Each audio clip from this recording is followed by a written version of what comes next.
extérieur avec des marques familières. Il est reconnaissable dans les rides de sa peau extérieure, même si les cheveux, le front et le nez restent inchangés. 187. Zayn Oresh et Pesameksh final Tzadik. Cette lettre, se référant au Tzadik final, est toujours échangeable dans cette sagesse. Pour clarifier, les principaux sont les 5 lettres, Zayn, Resh, et Sameksh. Ces lettres forment les mots et Sefer ce livre. Le Tzadik final se joint à eux, toujours pour être échangé avec ces lettres. La lettre Zayn est la lettre que l'on trouve dans les cheveux de l'homme, elle est dérivée de Zayn, à savoir Vipon, et Zayn. Les armes de Chianchon étaient dans ses cheveux, car dans ses cheveux se trouvait toute sa bravoure. C'était la couronne d'Elohim qui était sur lui. 188. Les cheveux qui se dressent de manière familière et pendent du haut vers le bas sont dans le signe de la lettre Zayn et sont rejoints par la lettre Tzadik, qui entre et sort de la lettre Sameksh.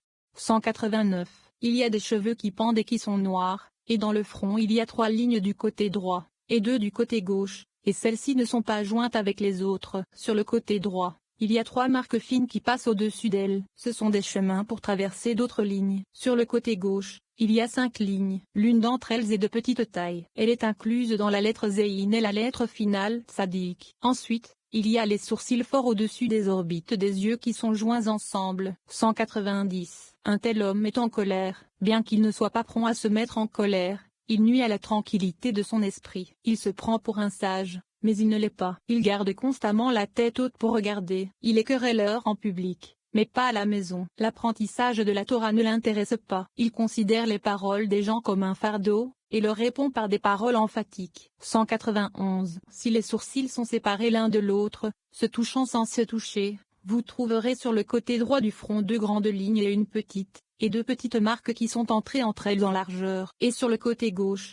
2 lignes, une grande, une petite, et une petite marque qui est entrée sur une ligne mais pas sur l'autre. 192. C'est un homme de colère. Il est en colère à un moment, et le moment suivant, il oublie sa colère. Il est querelleur dans sa maison, et il n'est pas en paix dans son esprit. Il fut un temps dans sa vie où il était très emphatique avec les gens. Il a l'air abattu. Son front est plissé au moment de sa colère, semblable à celui d'un chien, et lorsqu'il l'oublie aussitôt, sa réponse est douce. C'est un homme dont l'esprit et la volonté sont occupés par les affaires. Il jure de payer des impôts, c'est-à-dire de payer toutes sortes d'impôts au roi, et dans ses efforts pour faire des affaires, il devient riche, car la lettre finale Tzadik est remplacée par un Sameksh.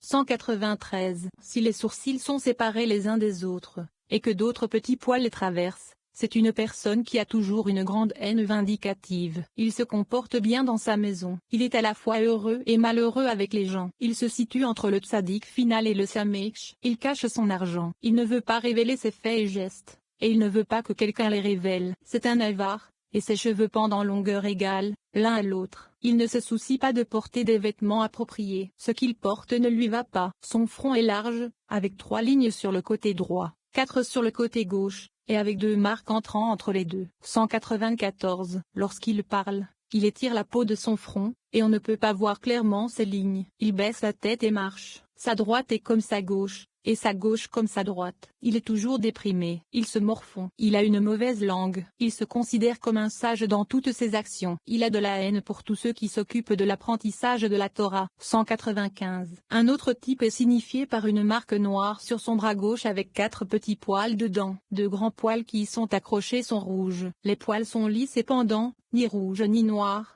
et son front n'est ni grand ni petit. Ceci se trouve entre la lettre Sameksh et la lettre finale Tzadik. Il est inclus dans la lettre Zayn. 196. Il y a une grande ligne sur son front qui s'étend en largeur de ce côté à l'autre. Il y a 2 autres lignes qui ne sont pas marquées avec autant d'insistance, car elles ne sont pas continues d'un côté à l'autre, comme dans le cas de la première ligne. Il y a 4 petits plis qui se trouvent entre les 2 sourcils, au sommet du nez. 197. C'est un homme heureux. Il est sage, intelligent et indulgent avec son argent. Il devient sage dans tout ce qu'il s'efforce de connaître. Il peut se mettre en colère à un moment donné, et le moment suivant, sa colère est calmée. Il ne garde pas une haine vindicative pour toujours. Il se comporte parfois bien, et parfois moins bien, mais il se trouve en équilibre, c'est-à-dire qu'il n'est ni particulièrement bon, ni particulièrement mauvais. Lorsqu'il se repent à son maître, celui-ci lui tient les mains et il est élevé à un grand honneur. Tout le monde a besoin de lui. La lettre Sameksh l'accompagne toujours, plus que la lettre finale tzaddik. Tous ceux qui lui donnent de mauvais conseils ne réussiront pas, car les mauvais conseils ne seront pas réalisés, et ils ne peuvent pas le blesser. Il semble être un charlatan, mais ce n'est pas le cas. La lettre Samekh et la lettre finale tzaddik luttent contre lui. C'est pourquoi il est tantôt en haut, tantôt en bas. Lorsqu'il se repent devant son maître, la lettre Samekh est victorieuse et exauce son souhait en tout. Il est compatissant, et il pleure quand il est plein de compassion. 198. Une marque est dans le bras droit, et son visage est dépourvu de tout poil. Mais s'il a des cheveux bouclés, qui ne pendent pas au-dessous des oreilles, mais qui sont relevés et bouclés au-dessus des oreilles, alors il tient sa parole.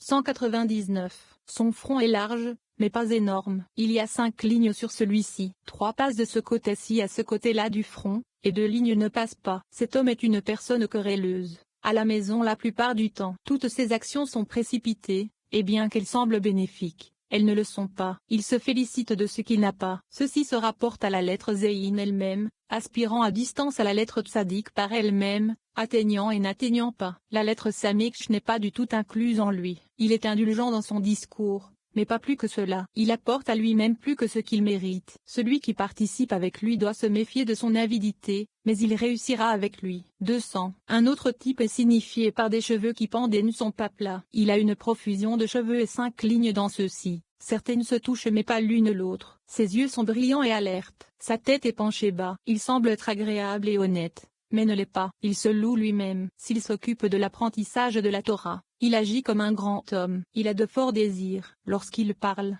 il plisse son nez et étire la peau de son front. Toutes ses actions sont destinées à paraître en public. Il réussit dans la richesse. Il est fourbe dans tout ce qu'il fait. Il est un calomniateur. Il sait se défendre des gens en tout. Il a de la folie en lui, et il dissimule ce qu'il fait pour que cela ne soit pas reconnu. Il sème secrètement la discorde entre les amis. 201. Il a de grandes oreilles qui sont placées sous ses cheveux. Il est établi par la lettre finale tzaddik et la lettre zein. Par conséquent, ses actions sont destinées au public. Si 3 cheveux pendent entre ses épaules, sans aucune marque, celui qui participe avec lui ne réussira pas, mais il réussira par sa propre tromperie. Il semble être juste à l'égard d'un autre et pense que ses actions sont véridiques dans ses rapports avec lui. 202. Si ses cheveux sont crêpés et pendent sous ses oreilles, s'il n'est pas marié, et s'il y a une ligne dans son front, et 3 plis au sommet de son nez, entre ses sourcils, alors, c'est un homme heureux, intelligent en toutes choses. Il est fourbe, il concède et cède aux personnes les plus proches de lui. Cela correspond à la lettre Samekh et à la lettre Zein. En grandissant, les lettres sont échangées.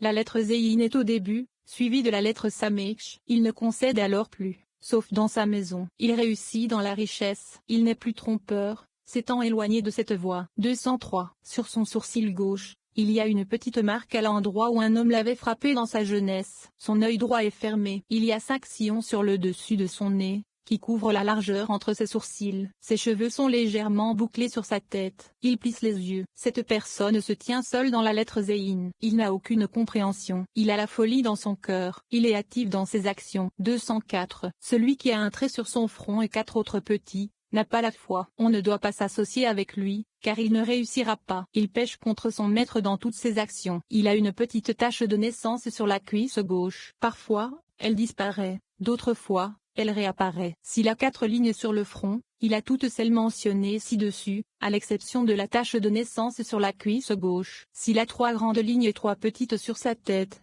et qu'elles sont au centre du front, il a de beaux cheveux. Jusqu'à ce point, c'est le secret des cheveux. 205. Le front doit être rendu compréhensible par les cheveux et doit être défini par les yeux. Les yeux doivent être expliqués par les cheveux selon 4 perspectives, dans la pupille de l'œil, dans les couleurs de l'œil, dans le blanc de l'œil, dans la pupille noire de l'œil. Toutes les perceptions doivent être effectuées avec les 6 signes indiqués, les cheveux sur la tête, et ainsi de suite. Comme mentionné précédemment, ceux-ci doivent être appliqués aux personnes âgées d'au moins 13 ans, lorsque dans l'homme, l'Esprit Saint s'est déjà séparé de l'esprit de malpropreté. L'exception concerne les lignes, car ces lignes, qu'elles soient petites ou grandes, changent constamment. Il est possible de distinguer si elles sont issues de la malpropreté, ou de la sainteté, et il en est ainsi pour tous, comme il le est nous sera discute plus loin. 206. Il est écrit: et Moïse choisit des hommes capables parmi tous les Israéliens. Shemot 18h25. Car il cherchait d'autres signes en dehors des hommes capables,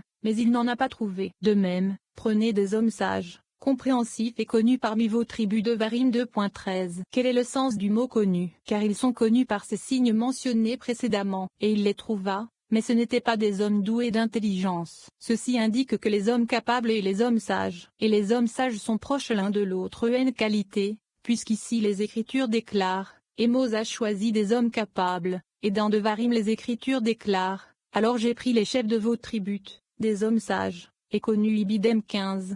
207. L'œil est sous le secret de la lettre Resh et de la lettre P. Les sourcils sont blancs, et les cheveux sont roux. Si les sourcils sont blancs, c'est un homme dont on doit se méfier. Tout ce qu'il fait est trompeur. Il est rusé, il nourrit de la haine, et tout cela est sous la lettre Resh seule. Quand elle n'est pas jointe à la lettre P, cette lettre, Refering tout, marche et de divague sur lui, et ne s'installe pas en lui. Ses yeux sont enfoncés, il est précipité dans ses actions, et il en est ainsi de tous ceux dont les yeux sont enfoncés. Nous devons nous méfier de toutes leurs actions. Ils sont trompeurs, et avec leur tromperie, ils donnent une logique à leurs paroles. 208. Si son front est large, et non pas rond, si 2 marques larges balaient le front d'un côté à l'autre, et aussi 4 petites marques, et si ses cheveux pendent, alors il a la tête froide. Il est donc intelligent. Ses oreilles sont petites. Il a des bras poilus. Il est couvert de taches noires. S'il a des marques rouges, il revient de temps en temps pour faire le bien. Il reste ainsi pendant un court moment, et parfois il retourne à ses mauvaises habitudes. Il est luxurieux. 209.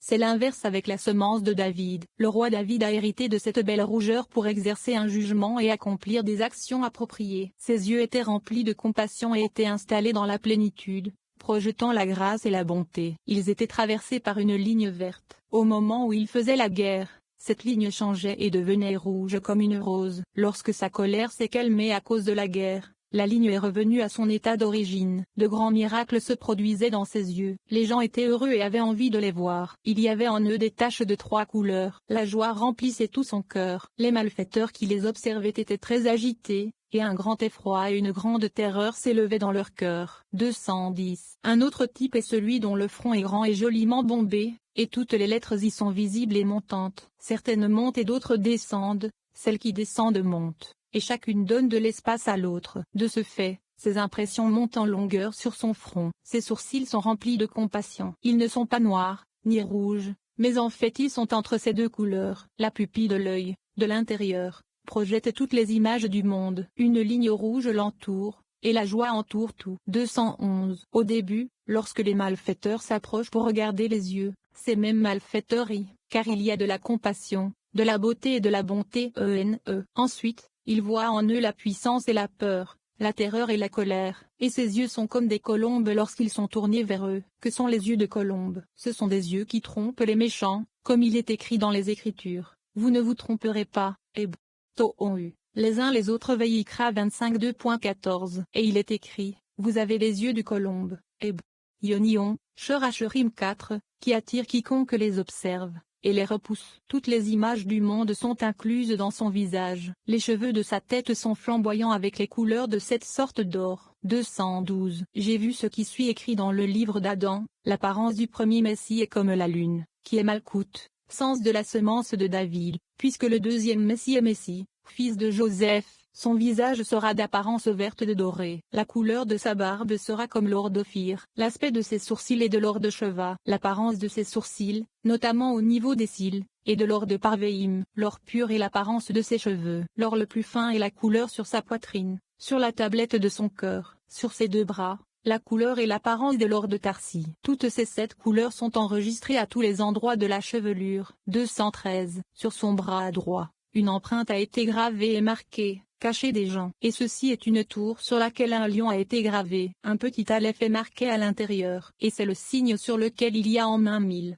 Et les boucliers Shorashurim 4 2.4. Lorsqu'il fait la guerre, cette marque se dresse toujours et fait saillie. Et dans la tour, cet aleph palpite, et il devient puissant pour mener une guerre. Lorsqu'il entre en guerre, le lion pulse. Il devient aussi fort qu'un lion et gagne les guerres. En pulsant, cette tour s'accélère, et son signe est le juste s'y précipite et est en sécurité. Michelet 18h10. David est à l'abri de ses ennemis, ils ne peuvent pas le vaincre. Et certains de ces signes et impressions ont été enregistrés sur son bras gauche. Aucun autre individu n'a jamais eu ces marques comme la semence de David. 214. Si les yeux sont brillants et saillants, il a la folie dans le cœur. Son front est large, de nombreux cheveux pendent vers le bas, éloigné de la peau du crâne. Il est sage, il se vante. Ses lèvres sont flétries. Il a la mauvaise langue. 215. 3 lignes sont sur son front. S'il y a 2 veines rouges dans ses yeux, c'est sous la lettre R seulement. Une veine lumineuse y est présente. Une occasion s'est présentée à lui de commettre